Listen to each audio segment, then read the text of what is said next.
Di sini saya coba untuk memberikan pengantar ya terlebih dahulu berkenaan dengan materi kita ya. Jadi untuk sesi diskusi kita hari ini masih membahas mengenai parasitologi, khususnya tentang helminthes ya, helminthes, cacing parasit ya.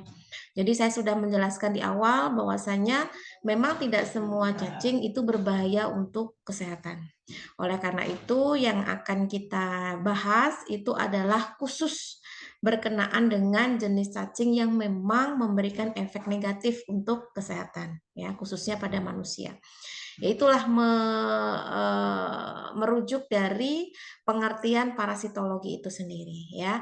Jadi memang untuk parasitologi ini artinya lebih luas. Karena apa? Di dalamnya tidak hanya membahas mengenai organisme yang berukuran mikron, tetapi juga yang ukurannya makro. Ya, jadi tidak hanya yang ukurannya kecil ya, kecil di sini maksudnya yang ukurannya mikroskopis, tapi juga yang ukurannya makroskopis ya. Oke, di sini saya coba berikan pengantar terlebih dahulu ya. Jadi untuk belajar mengenai cacing yang itu memang masuk ke dalam parasitologi itu sebetulnya ada bidang keilmuan yang lebih spesifik lagi ya, khusus tentang percacingan gitu ya, percacingan yang memang itu memberikan efek negatif untuk kesehatan tubuh ya. Yang namanya adalah helmintologi. Jadi kalau sudah belakangnya itu ada logi-logi ini artinya memang ilmu ya, karena ini bahasa Yunani berasal dari kata helmin ya, helmin itu artinya cacing ya, dan logos itu artinya ilmu. Berarti ilmu yang mempelajari tentang cacing, tapi di sini cacingnya khusus ya, yang bersifat parasit untuk makhluk hidup lain. Ya. Nah, khususnya untuk manusia, karena memang di awal saya sudah mengkerucutkan untuk batasan permasalahan yang harus kita bahas ya. Jadi kita akan membahas berkenaan dengan jenis-jenis cacing yang memang bersifat parasit untuk manusia. Ya, jadi ada dua penggolongan ya. Yang pertama adalah nematoda.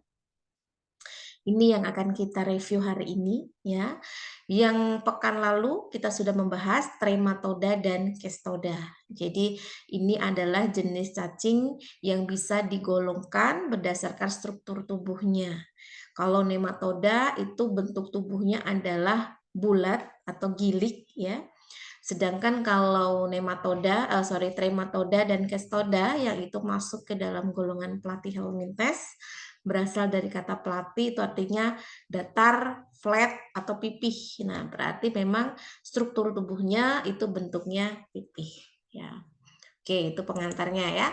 Jadi silakan nanti bisa memberikan penjelasan ya berkenaan dengan pertanyaan yang saya berikan. Nah, oke, yang pertama, sebutkan karakteristik umum dari Nematelhelminthes ya. Nematelhelminthes ini bisa diberikan karakteristik umumnya secara umum aja dulu ya, karena nanti kita akan membahas dari masing-masing jenisnya tentunya memiliki karakter yang berbeda-beda, terutama dari segi bentuk tubuh ya, bentuk tubuh dan mungkin proses infeksinya juga berbeda ya. Oke, di sini yang sudah raise hand, saya utamakan dulu yang belum pernah ya. Di sini yang saya belum pernah itu, oke, ada Rahmat Alfian. Silakan Rahmat. Baik Bu, izin menjawab Bu. Nematelhelminthes ini memiliki tubuh berbentuk bulat panjang seperti benang dengan ujung-ujung yang meruncing. Cacing ini memiliki rongga tubuh semu. Nematelhelminthes umumnya memiliki ukuran tubuh yang mikroskopis, namun ada pula yang mencapai panjang 1 meter. Sudah Bu. Oke, baik. Terima kasih Rahmat ya. Jadi kita akan mereview kembali berkenaan dengan karakteristik umum dari Nematelhelminthes ya. Jadi nema itu artinya dari bahasanya adalah benang Ya, benang yang kita tahu kalau benang itu kan bentuknya bukan pipih ya, tapi semacam gilik gitu ya, bulat, panjang gitu ya. Nah, helminthes itu cacing. Betul tadi yang disampaikan Rahmat ya, berarti jenis cacing yang memang dari struktur tubuhnya itu bentuknya adalah apa namanya pipih ya. Sorry, gilik atau bulat. Nah, kemudian karakteristik yang selanjutnya itu bisa kita lihat di sini.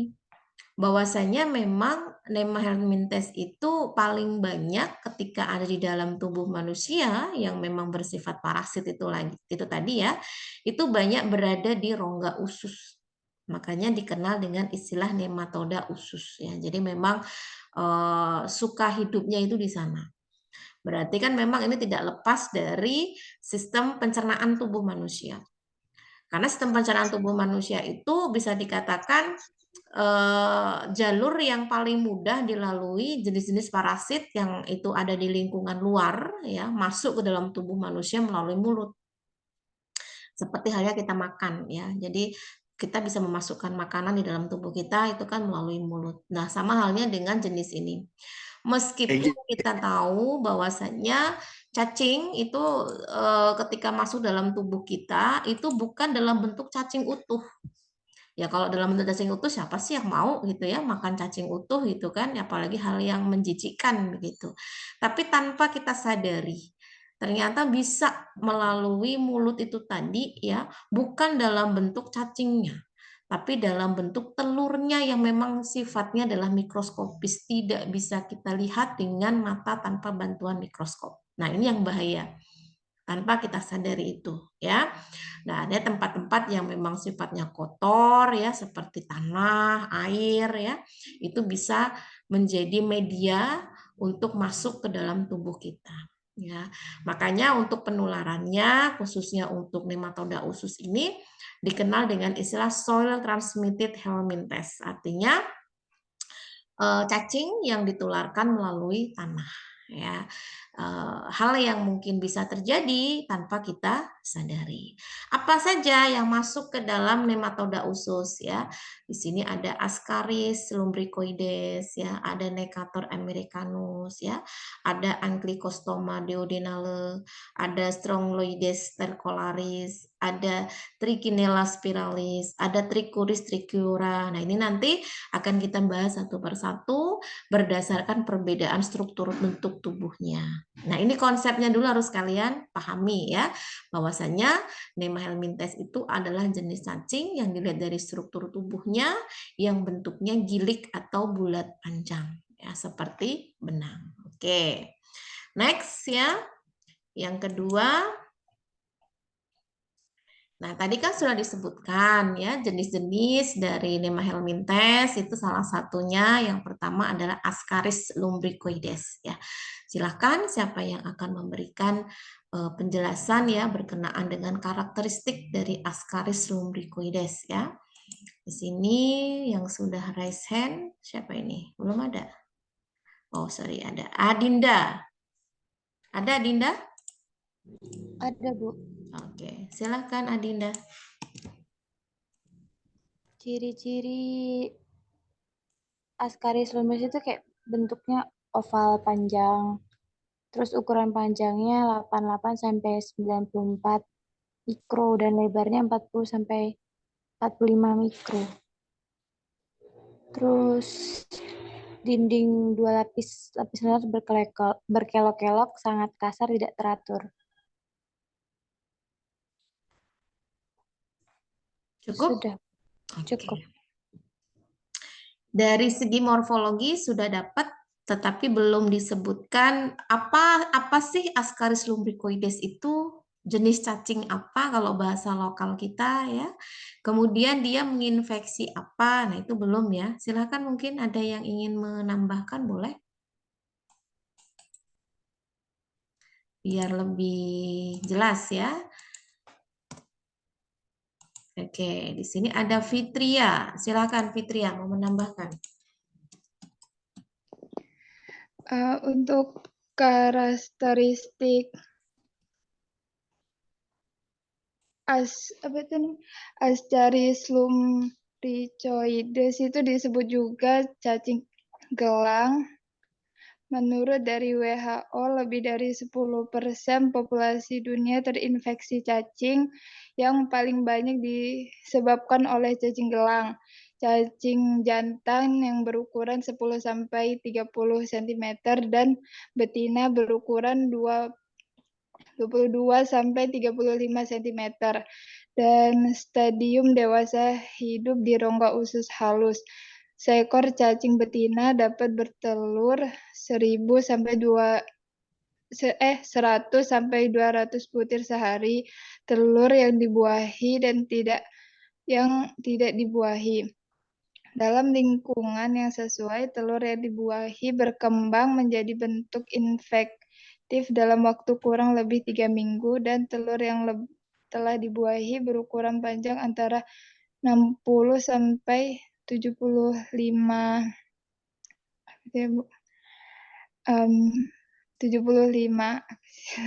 mikro apa ya Bu itu, dan lebar antara 40 sampai 50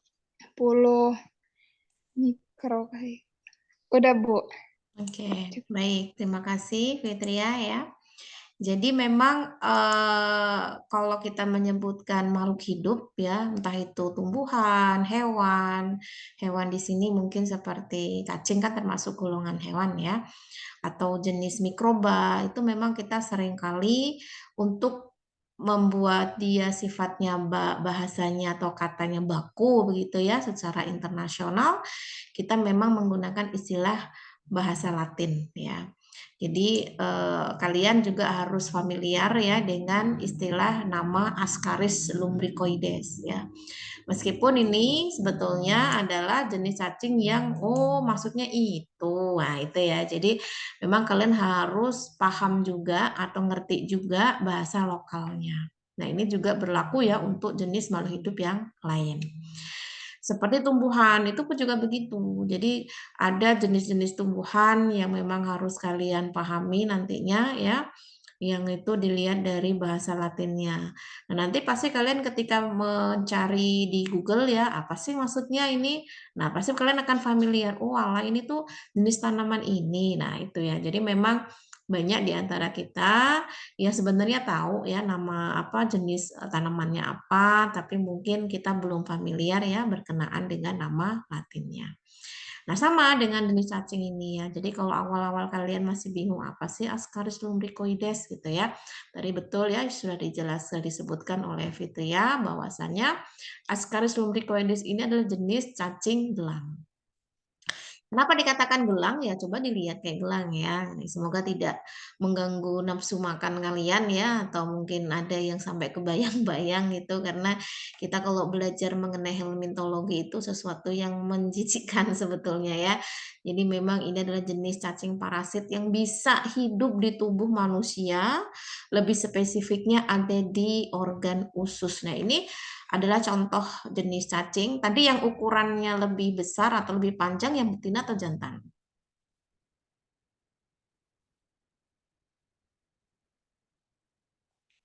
Yang lebih besar betina atau jantan?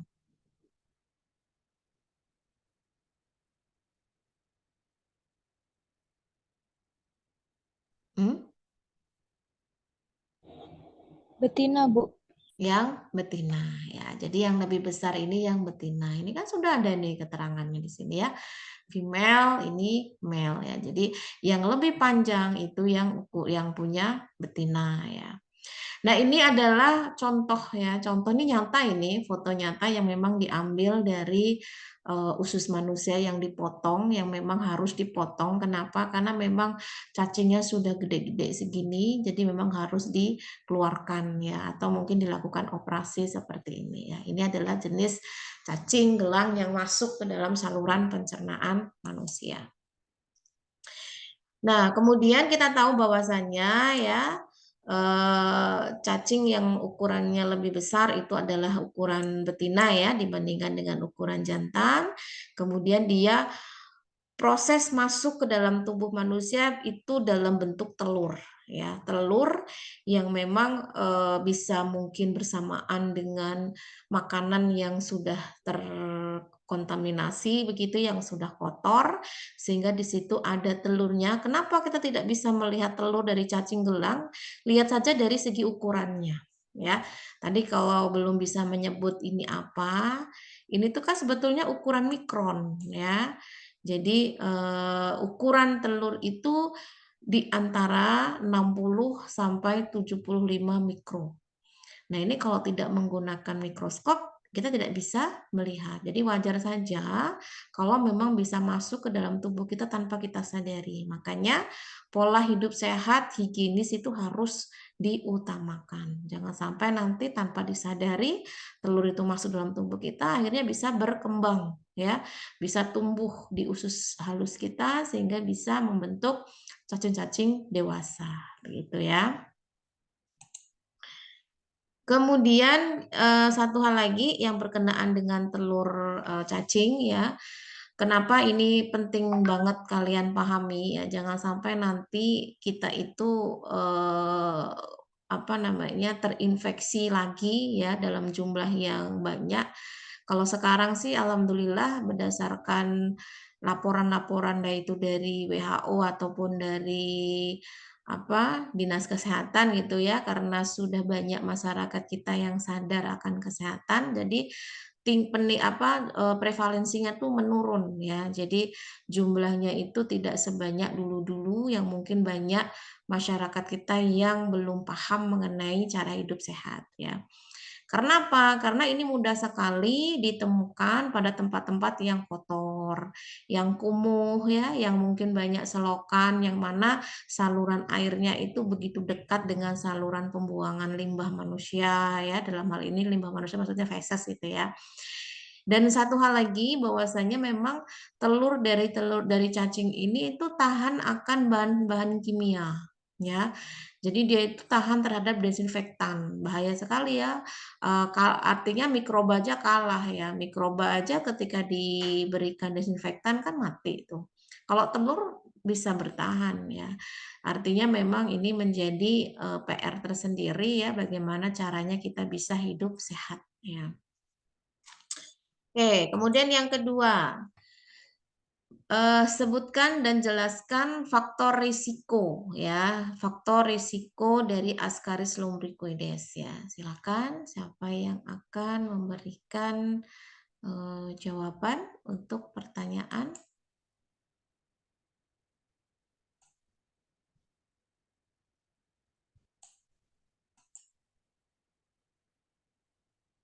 Belum ada yang resen ya, silakan.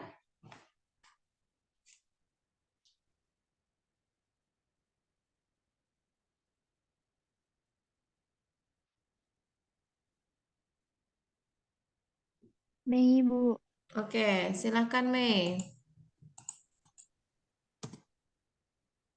Faktor resiko dari Ascaris lumbricoides. Iklim yang sangat hangat. Yang pertama, iklim yang sangat hangat. Ascariasis tumbuh di wilayah dengan suhu yang hangat sepanjang tahun. Yang kedua, kondisi lingkungan. Ascariasis banyak berkembang di tempat yang kebersihannya tidak terjaga, terutama di daerah yang memanfaatkan feses manusia sebagai pupuk. Selain itu, ascariasis juga umum terjadi pada wilayah dengan tingkat kemiskinan yang tinggi, padat penduduk, minim akses kebersihan, dan wilayah dengan populasi anak di bawah usia 5 tahun yang tinggi. Yang ketiga itu usia. Pasien usia 10 tahun ke bawah lebih rentan. Cukup, Ibu. Baik ya. Namanya juga faktor risiko. Artinya faktor risiko itu hal-hal yang memungkinkan kita bisa tertular oleh cacing ini ya. Artinya nanti ketika kita tahu faktor-faktor risikonya, selama kita bisa mengupayakan untuk menghindari, kita hindari ya. Atau selama kita bisa menjaga, kita jaga begitu. Jangan sampai nanti kita tertular gitu ya. Yang itu bisa masuk ke dalam tubuh kita. Nah, betul ya yang tadi disampaikan oleh Mei. Jadi memang Indonesia ini kenapa sih cocok sekali ya untuk jenis-jenis parasit cacing ini gitu ya. Karena memang Indonesia ini kan iklimnya adalah iklim tropis ya. Iklim tropis yang berbeda dengan iklim-iklim di negara asing yang mungkin punya 4 musim ya. Yang ada musim salju atau musim dingin ya, musim semi segala macam gitu. Kalau kita ini kan nggak ada itu semua. Jadi dilihat dari segi cuaca dan iklimnya itu kita termasuk yang kondisinya itu hangat gitu ya. Karena apa? Karena itu tadi bahwasanya memang negara kita ini kan di jalur garis khatulistiwa ya, berbeda dengan negara-negara lain. Nah, ternyata ini sangat cocok banget untuk cacing Ascaris ini untuk tumbuh gitu ya. Karena memang tumbuhnya itu secara optimalnya atau kerasan gitu ya, atau cocok itu memang di suhu yang hangat gitu ya. Dan ini waktunya lama gitu ya. Jadi memang berpeluang besar untuk bisa tumbuh di Indonesia dengan baik dan kerasan gitu ya, bahasanya seperti itu. Nah, yang pertama iklim yang hangat di Indonesia sendiri. Yang kedua, kondisi lingkungan. Nah, ini yang saya jelaskan di awal tadi ya. Kondisi lingkungan sangat menentukan cacing ini bisa menular atau bisa masuk enggak di dalam tubuh kita ya.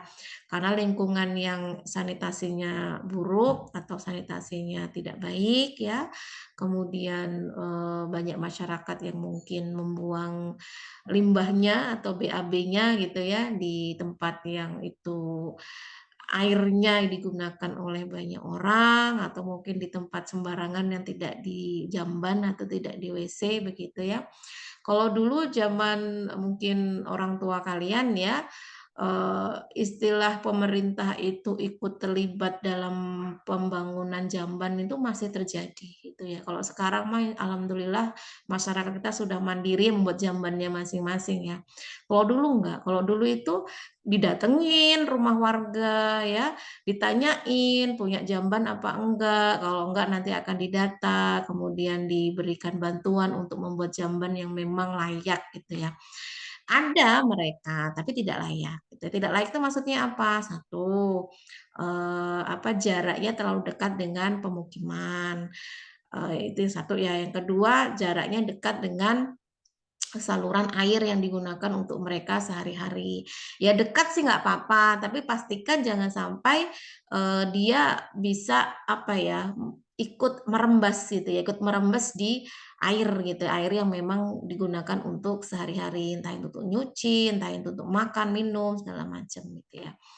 Kemudian memang, kalau orang-orang dulu itu kan tidak seperti sekarang ya, tertutup gitu. Dulu itu kan terbuka ya, terbuka di mana, pembuangannya itu bisa langsung ke sungai ya, bisa langsung ke selokan atau segala macamnya. Itu sangat memicu terjadinya penularan Ascaris ya. Nah kemudian, selain itu juga usia ya. Ya kita tahu bahwasanya memang ini kan paling mudah ditularkan melalui tanah ya. Makanya anak-anak di usia yang masih masih balita begitu ya, kan tidak paham. Nah, dalam hal ini bukan berarti dibiarkan gitu ya. Artinya kita selaku orang dewasa harus antisipasi ya kalau habis mainan tanah ya harus cuci tangan dan sebagainya ya. Artinya memang ini bisa memicu terjadinya faktor risiko. Kemudian, memang kondisi penduduk seperti kemiskinan itu menjadi penentu utama ya. Bukan berarti memang kita, underestimate dengan kondisi seperti itu, tapi memang kebanyakan ketika kondisi ekonominya tidak bisa menjamin kehidupan sehari-hari, artinya apa? Tidak terlalu mementingkan hidup sehat gitu ya. Apalagi yang rumahnya ada di pinggir-pinggir sungai yang memang tidak diberikan jarak ya antara mana tempat tinggal, mana tempat pembuangan. Nah, itu sangat berbahaya sekali untuk kesehatan ya. Nah, ini yang bisa kalian lihat pada slide ya. Kenapa tadi saya mengatakan telur cacing itu bisa masuk dalam tubuh tanpa kita sadari. Ya ini bukan sesuatu yang kita bisa lihat secara langsung. Ini adalah hasil mikroskopisnya ya. Jadi ini adalah telur yang memang diambil dari sampel tertentu, entah itu bisa dari tanah atau mungkin dari feses manusia ya, untuk dilihat apakah ada telurnya. Jadi kalau sampai ada telurnya ya berarti fix seseorang itu terinfeksi oleh cacing ya. Jadi hanya bisa dilihat menggunakan mikroskop ya. Oke, nah sekarang kita akan mereview ya berkenaan dengan bagaimana sih siklus hidup dari cacing Ascaris ini begitu ya. Nanti kita bisa memahami lebih lanjut ketika kita tahu siklus hidupnya seperti apa, nanti kita bisa memotong rantainya ya. Rantainya kita potong, artinya apa? Itu akan memutus penularan yang bisa terjadi. Dengan kita paham dulu siklusnya seperti apa. Oke, siapa di sini yang akan menjelaskan terkait siklus hidup Ascaris? Silakan raise hand. Muhammad Kurtobi, Bu. Oke, silakan Muhammad Kurtobi.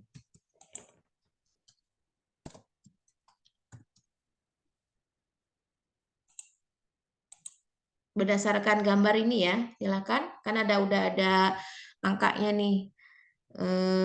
Nomor berapa ini? Nomor satunya mana ini? Oh ini 1 ya. 2, 3, 4.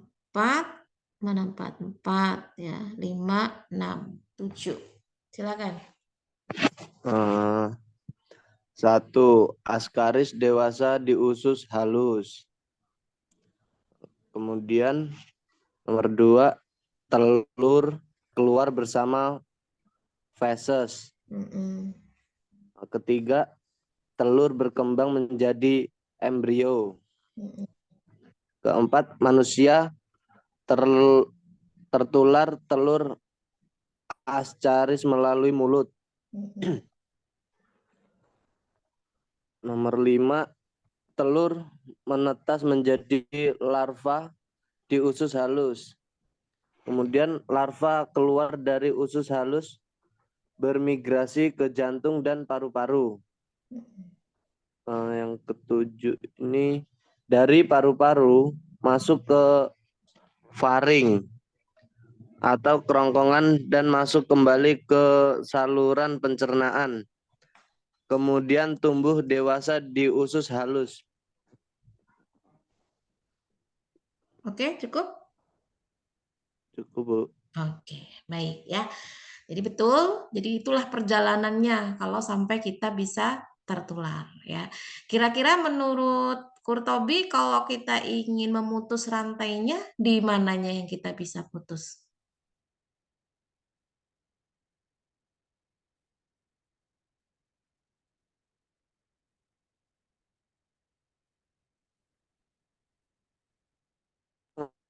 Di fase 4, Kak. Di fase 4, Bu. Iya, di fase 4 ya, artinya memang kita harus mencegah diri kita untuk si telur itu masuk ke dalam mulut kita ya. Sehingga kalau sudah masuk ke dalam mulut kita ya sudah wassalam, artinya memang dia ikut masuk ke sistem pencernaan. Kalau memang tubuh kita itu kuat dalam hal arti imun kita kuat, mungkin bisa terhalangi begitu ya. Tapi dalam hal ini kan jumlah dari telur atau dari cacing itu kan bisa dalam kondisi yang tidak terkendali. Artinya tetap nanti bisa menyebabkan kerusakan-kerusakan dalam organ kita, akhirnya memicu jenis-jenis penyakit yang lain ya. Oke, tadi betul ya yang disampaikan Kurtobi. Jadi Ascaris itu kan memang ketika masuk dalam tubuh kita ya, saya menyoroti nomor 4, ini bukan dalam bentuk cacing utuh ya. Kalau cacing utuh siapalah yang doyan ya, pasti nggak ada yang doyan dan mungkin malah menjijikkan begitu. Tapi dalam bentuk telur ketika masuk. Tapi telur ini sudah dalam kondisi yang aktif ya, di mana sudah terjadi pembelahan, sudah terjadi sel pembentukan embrio, jadi sudah siap menetas gitu. Kenapa? Karena kalau telur itu belum dalam bentuk embrio ya sama aja, dia artinya tidak bisa menetas di dalam tubuh manusia karena telur itu membutuhkan suhu yang harus ada di lingkungan luar seperti itu. Nah, ketika masuk dalam tubuh kita tentunya dia akan melalui saluran pencernaan. Nah, di usus halus itulah akan terjadi penetasan telur-telur yang masuk itu tadi, sehingga akan menghasilkan cacing dewasa. Dilalahnya cacing dewasa itu ada yang jantan, ada yang betina, kenalan dia di sana, akhirnya berkembang biak lagi dan seterusnya. Ya. Oke, ini untuk yang askaris ya. Jadi biasanya untuk seseorang yang ada dugaan di dalam tubuhnya itu ada cacingnya gitu ya. Selain dilakukan pemeriksaan secara apa namanya USG begitu, juga bisa dilihat dari sampel fesesnya. Kalau sampel fesesnya itu ada telur tadi ya yang nampak secara mikroskopis, berarti positif seseorang itu infeksi cacing ya. Tapi kalau yang sudah dalam bentuk banyak seperti gambar yang di awal tadi yang sampai menggumpal seperti itu harus dilakukan pembedahan ya untuk mengeluarkan semua cacing-cacing yang ada di dalam tubuh manusia ya. Nah, pertanyaan selanjutnya di sini untuk masih askaris ya. Bagaimana cara infeksinya, gejala klinis yang ditimbulkan, dan bagaimana cara pencegahannya, ya. Jadi siapa yang akan menjawab? Silakan raise hand, atau mungkin langsung saja sebutkan nama boleh.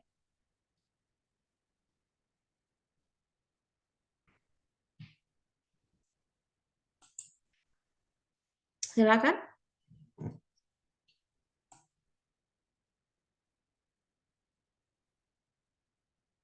Yang belum pernah menjawab, kalau sudah tidak ada lagi, silakan yang lain yang sudah pernah menjawab boleh untuk menjawab.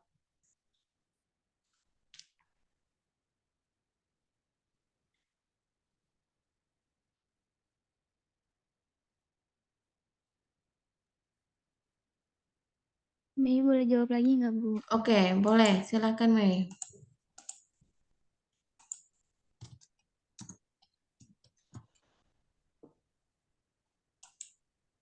Silakan.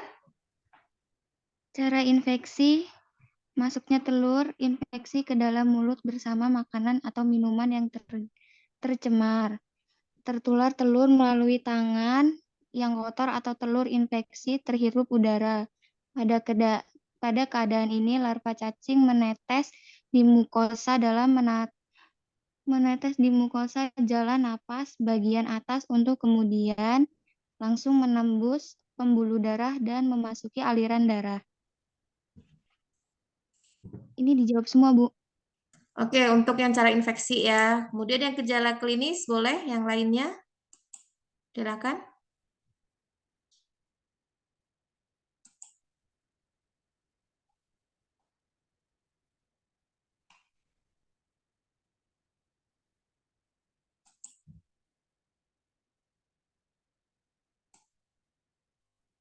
Yang lainnya silakan.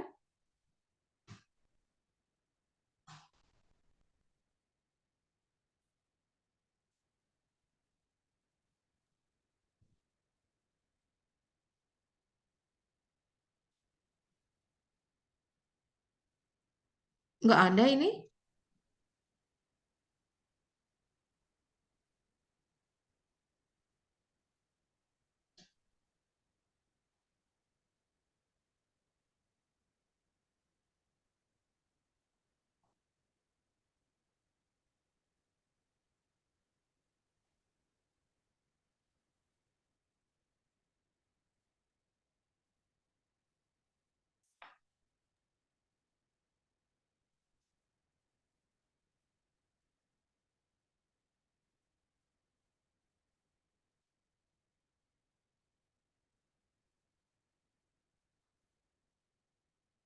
Ibu. Ya, silakan. Siapa yang mau menjawab? Untuk gejala klinisnya itu demam, batuk, sesak, dahak berdarah, kekurangan gizi pada anak-anak. Udah itu edema di wajah, konjungtivitis, iritasi pernapasan bagian atas, Udah itu. Oh, udah itu aja kan. Oke. Yang pertanyaan ketiganya, cara pencegahannya seperti apa? Silakan. Ada, Bu. Saya, Aprilia, Bu. oke, silakan Sela. Yang pertama yaitu pencegahannya memutuskan salah satu mata rantai dari siklus hidup Ascaris lumbricoides dengan cara pengobatan bagi penderita. Terus pendidikan kesehatan terutama mengenai kebersihan makanan dan pembuangan tinja manusia.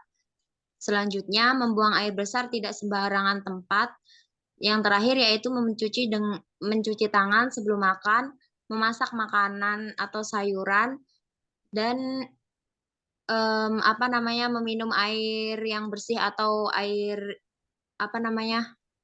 air rebus gitu loh, Bu. Oke, baik. Ya, betul ya yang disampaikan oleh Mei, Vina, dan Sela. Jadi harapannya kalian setelah mempelajari tentang parasitologi ini, khususnya tentang cacing gilik ya atau cacing gelang, itu tahu bagaimana sih proses infeksinya, kemudian gejala klinisnya ya, dan kemudian tahu bagaimana proses kita bisa mencegahnya.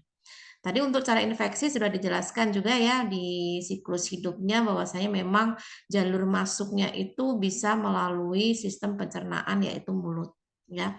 Di mana telur yang memang sudah mengalami proses pembelahan begitu ya yang di dalam selnya bisa terbawa oleh makanan, bisa juga oleh minuman yang sudah tercemar.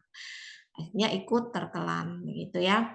Dan dalam hal ini memang penting sekali ya kita untuk menjaga kebersihan makanan minuman yang akan kita konsumsi seperti itu. Tapi selain pencernaan juga ternyata bisa juga dia melalui jalan napas ya atau melalui saluran respirasi ya. Jadi dia juga bisa menetas ya telurnya itu tadi ya di mukosa, lapisan mukosa yang memang ada di saluran pernapasan bagian atas. Makanya dia bisa masuk ke paru-paru ya, bisa masuk ke organ jantung karena dia juga bisa terbawa oleh aliran darah ya di pembuluh darah. Ya, ini sangat banyak sekali jalan menuju proses infeksi itu ya, sehingga bisa masuk ke dalam tubuh manusia. Oke, nah itu untuk Ascaris ya. Yang kedua kita akan membahas atau mereview kembali berkenaan dengan Enterobius vermicularis ya. Silakan siapa yang akan menjelaskan karakteristik umum dari Enterobius vermicularis? Bisa langsung menyebutkan nama atau raise hand. Shirley boleh, Bu? Oke, silakan Shirley.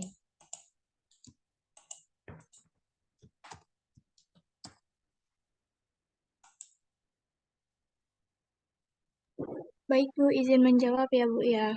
Jadi dari karakteristik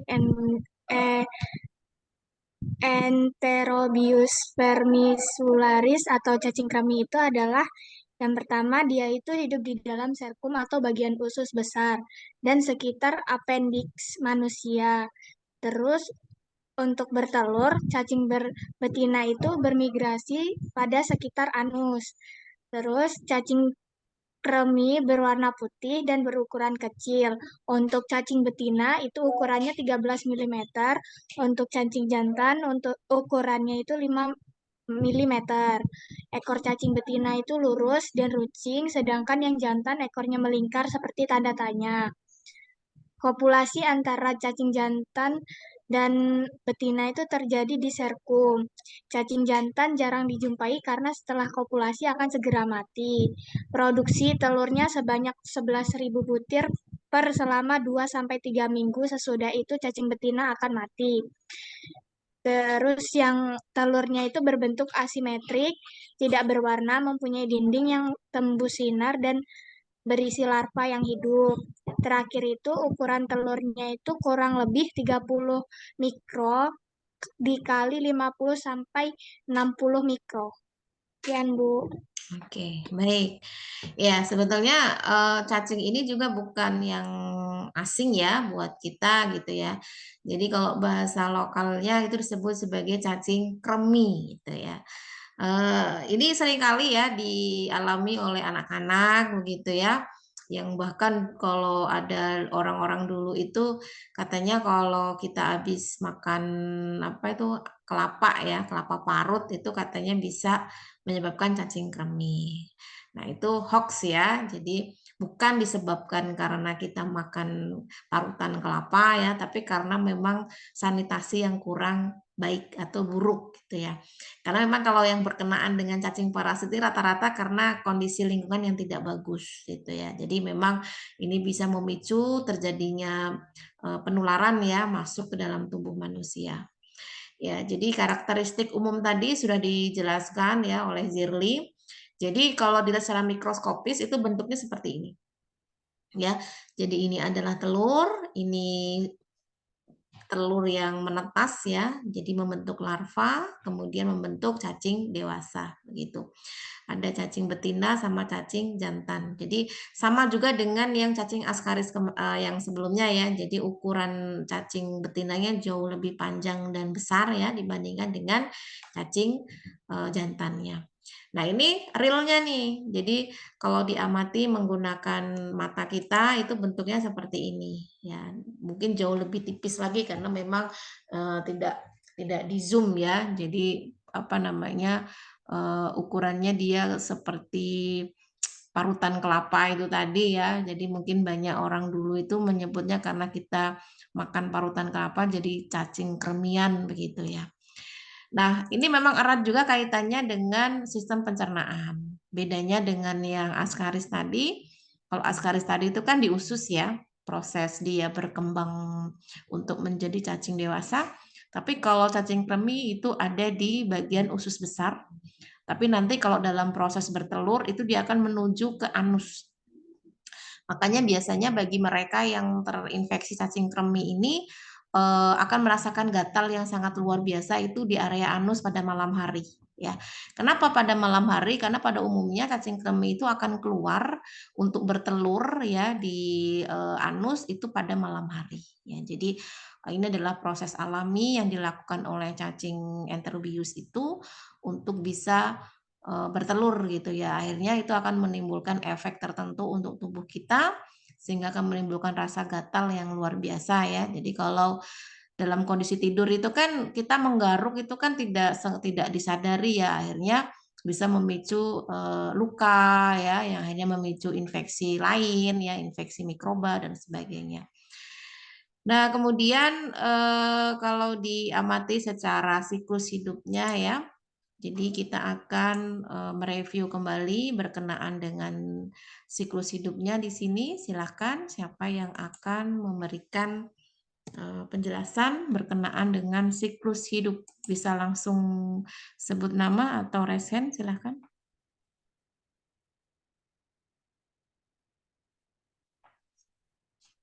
Ini sudah ada tulisannya ya, tapi berbahasa Inggris itu bisa ditebak-tebak saja ya, itu maksudnya apa dengan improvisasi kalian, dengan menyesuaikan dengan gambar juga boleh ya. Silakan.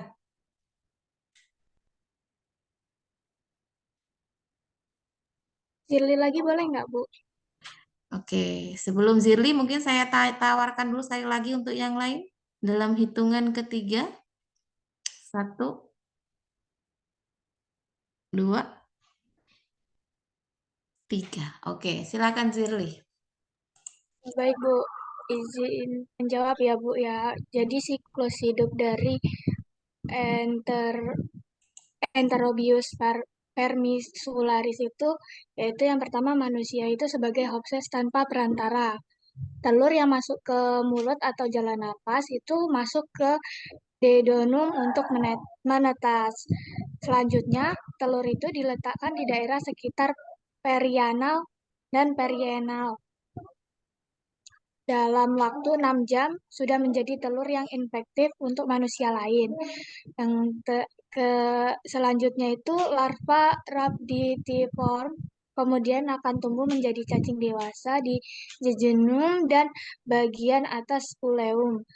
Terus yang terakhir untuk melengkapi siklus hidupnya dibutuhkan waktu antara 2 sampai 8 minggu.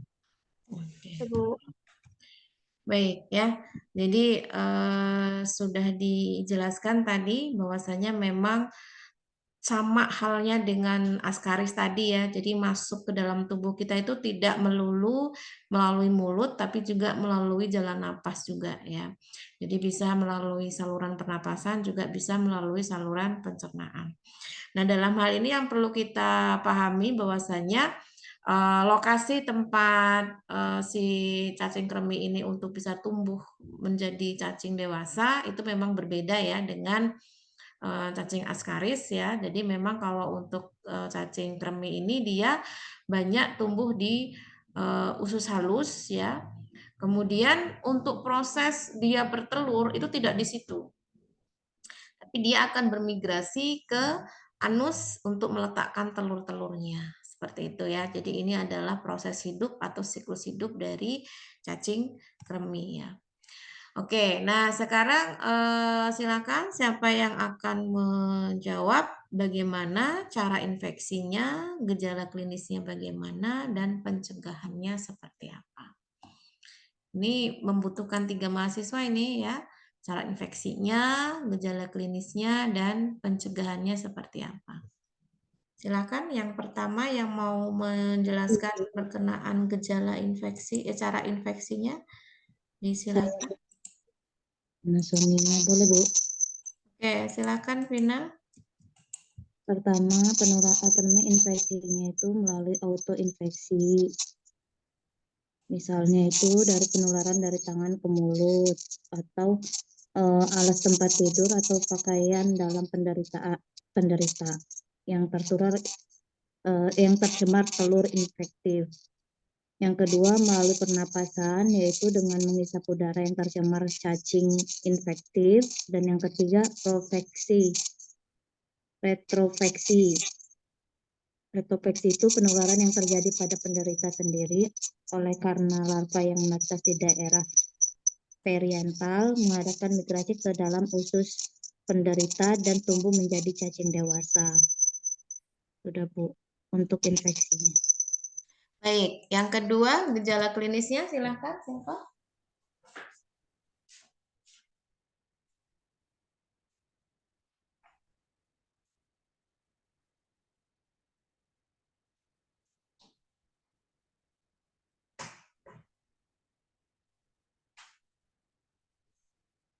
Ayo, silakan.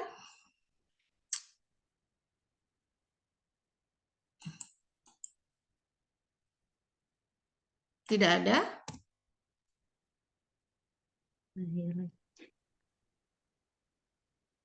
Shirley lagi boleh nggak, Bu?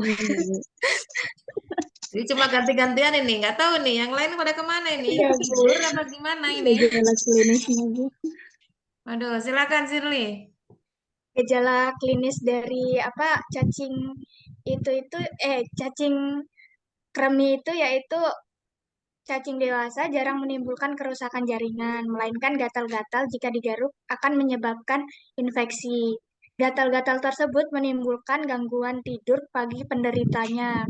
Cacing betina itu dapat bermigrasi ke daerah vagina dan tuba falopi sehingga dapat menyebabkan radang. Migrasi cacing ke usus halus bagian atas, lambung, dan esofagus dapat menimbulkan gangguan ringan. Bila tidak ada infeksi, enterobiasis dapat sembuh dengan sendirinya. Oleh karena 2-3 minggu sesudah bertelur, cacing betina itu akan mati. Itu, Bu. Oke, baik. Yang ketiga, cara pencegahannya. Silakan. Vina lagi? Benar Bu. Ya sudah. Ini masalahnya yang lainnya nggak mau dikasih kesempatan. Kalau nggak mau ya nggak apa-apa. Ya silakan Vina. Jadi kalau ada satu anggota yang terkena infeksi, itu pengobatannya semua anggota yang ada di dalam keluarga itu harus diobatin. Yang kedua, pengobatan yang dipakai itu seperti enterobiasis. Udah itu, yang ketiga menjaga kebersihan perorangan, keluarga, dan lingkungan serta kebersihan makanan yang paling efektif dengan cara yang paling efektif. Oke, baik ya. Jadi yang disampaikan Vina dan Zirli tadi sudah betul ya, bahwasanya memang cara infeksi dari cacing ini itu bisa melalui sistem pencernaan dan pernafasan ya. Kemudian gejala klinisnya memang kalau dibandingkan dengan cacing yang lain itu memang tidak se ekstrim cacing-cacing yang lain, memang sampai masuk ke organ pencernaan, tumbuh banyak di lambung atau di lambung, di usus gitu ya. Tapi dalam hal ini meskipun tidak menunjukkan gejala yang seperti yang lainnya, tapi efek yang ditimbulkan itu yang membuat pasien itu merasa tidak nyaman ya, karena gatalnya itu sangat luar biasa begitu ya, dan itu akhirnya akan memicu infeksi-infeksi yang lain. Pencegahannya bagaimana? Ya sebetulnya sama aja dengan yang lain, kebersihan itu yang paling utama. Kenapa? Karena kalau kita tidak sadar untuk makanan kita masuk ke dalam mulut kita dan ternyata ada telurnya, ya sudah, artinya memang kita bisa terinfeksi. Oleh karena itu, dalam hal ini pola hidup sehat itu menjadi penentu utama. Kita bisa memutus rantai dari penularannya itu ya dari mulut kita sendiri. Ya, artinya kalau tidak ada asupan makanan yang terkontaminasi oleh telur atau larva dari cacing, ya otomatis kita tidak bisa terinfeksi. Begitu ya. Oke, sepertinya memang sore ini pada layu semua ya. Yang jawab cuma itu-itu saja dan waktu sudah menunjukkan pukul 5. Jadi saya sebetulnya perkuliahan utamanya itu ya melalui video pembelajaran ya. Jadi kalau sesi Zoom harus menyelesaikan sampai finish itu sesuatu yang sangat tidak mungkin karena waktunya terbatas ya.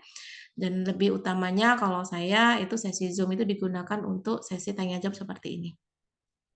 Berkali-kali saya menyampaikan bahwasanya sesi tanya jawab itu kita coba belajar untuk mereview kembali dari apa yang sudah kalian simak dan parameter kalian untuk dikatakan berhasil atau tidak itu ya dari jawaban yang kalian sampaikan ya.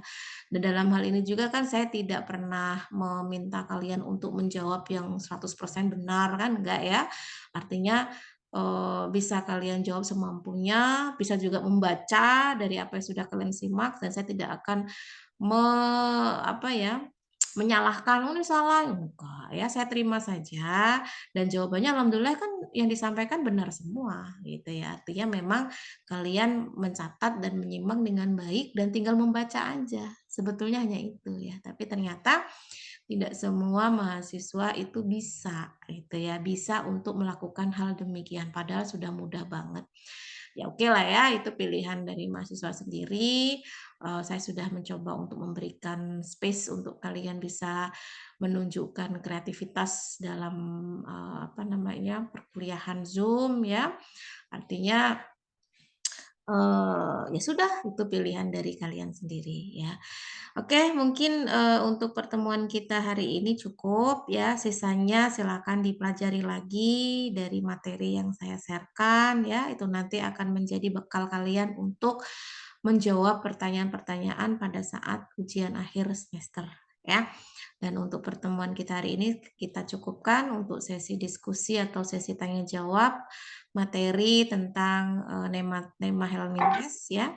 Dan untuk Jumat itu kita akan masuk ke sesi tanya jawab tentang jamur atau mikologi ya. Jadi silakan disimak baik-baik materinya ya, dicatat. Jadi nanti ketika ada sesi tanya jawab udah nggak gupek lagi nyari jawaban itu di mana gitu ya.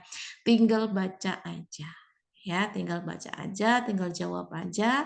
Kita menyimak bareng-bareng ya.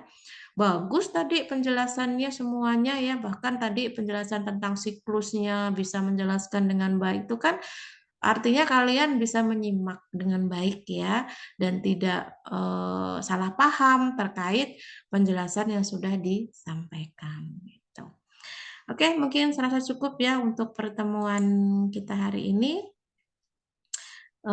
Tetap ya saya mengingatkan, saya akan mencatat setiap nama-nama yang tercantum pada saat sesi diskusi. Jadi, ketika nanti nilainya ada yang mungkin tidak puas atau apa, silakan koreksi lagi ya. Apakah saya aktif dalam perkuliahan atau mungkin nilai saya ada yang kurang di nilai tugas atau mungkin di nilai yang lainnya ya. Dalam hal ini memang perlu dilakukan evaluasi. Makanya saya mengingatkan pertemuan di detik-detik terakhirnya harusnya dimanfaatkan dengan baik ya, harusnya gitu. Tapi ternyata belum bisa semuanya. Ya sudah, Bapak. Itu kan nanti kalian sendiri ya yang akan menerima konsekuensi dari apa yang sudah dilakukan ya selama perkuliahan. Mungkin cukup ya pertemuan kita hari ini. Marilah kita tutup dengan membaca hamdalah bersama-sama. Alhamdulillahirabbil alamin. Ya, terima kasih atas partisipasi semuanya ya. Semoga materi saya dapat dipahami dengan baik dan silakan kalau ada yang belum paham dibaca lagi, disimak lagi dari materi yang sudah di-sharekan. Oke, saya akhiri ya untuk pertemuan sore hari ini dan terima kasih. Dan saya akhiri. Assalamualaikum warahmatullahi wabarakatuh. Waalaikumsalam warahmatullahi wabarakatuh. Terima kasih, Bu. Oke.